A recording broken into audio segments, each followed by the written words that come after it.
Na cintorínoch tvoríme obrovské množstvo odpadov, najviac v období dušičiek, a mnohé z nich spôsobujú problémy. Veľa ľudí si myslí, že problém s odpadom na cintoríne vzniká kvôli tomu, že je tam málo kontajnerov, alebo že sú ďaleko alebo zle umiestnené. My si teda nemyslíme, že sú to tie hlavné dôvody, pretože naozaj väčšina odpadu, ktorý vzniká na cintorínoch, končí potom v komunále a je ďalej netriediteľný. V podstate jediné, čo sa dá dobre vyseparovať, je bioodpad. Tak, pán riaditeľ, povedzte nám, aká je situácia na bratislavských cintorínoch, ktoré zložky odpadu, ktorý sa na cintorínoch tvorí, sa triedia a aké máte s triedením týchto odpadov skúsenosti? Na prvý pohľad vyzerá, že odpady, ktoré sa produkujú na cintorínoch naozaj vo veľmi veľkom množstve, sa dajú triediť na viac zložiek.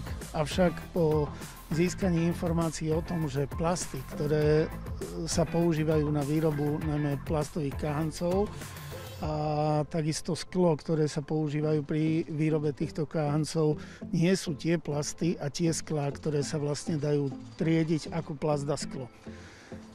Týmto pádom sme vlastne zistili, že na našich cintorínoch, tak jak aj po minulé roky, je jasné, že okrem komunálneho zmesového odpadu je tu len jedna jediná zložka, ktorá sa dá z tohto odpadu vytriediť, a to je práve biozložka, to znamená bioodpad.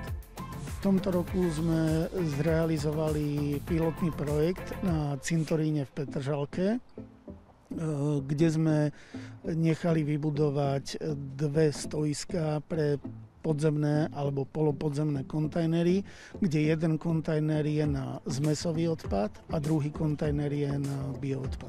Tak vidíme, že tá zložka bioodpadu nám tvorí cirka polovicu všetkého odpadu, čo je naozaj veľmi významná zložka. Spracovanie bioodpadu a vývoz bioodpadu je až o 70% lacnejšie, nehovoriac o tom veľkom príspevku pre prírodu.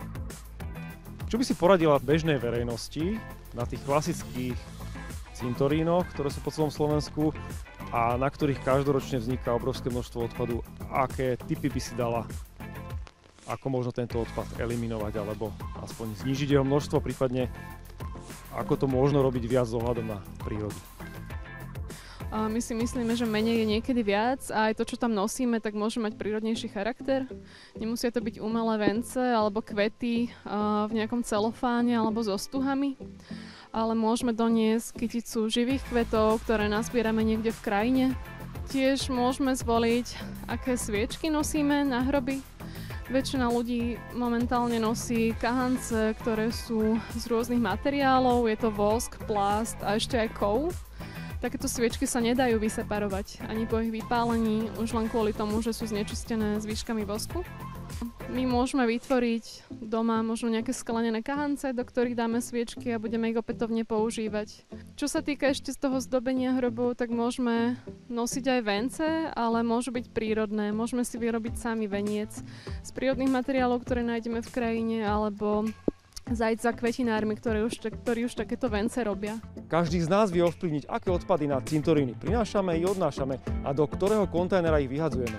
Nemalú časť z tisícok tón odpadu, ktoré každoročne vznikajú na cintorínoch, nemusí čakať smutný osud na niektoré zo skládok odpadu, ak sa rozhodneme správne. Sledujte nás na YouTube kanáli Naturpark verejnosti a staňte sa našim odberateľom.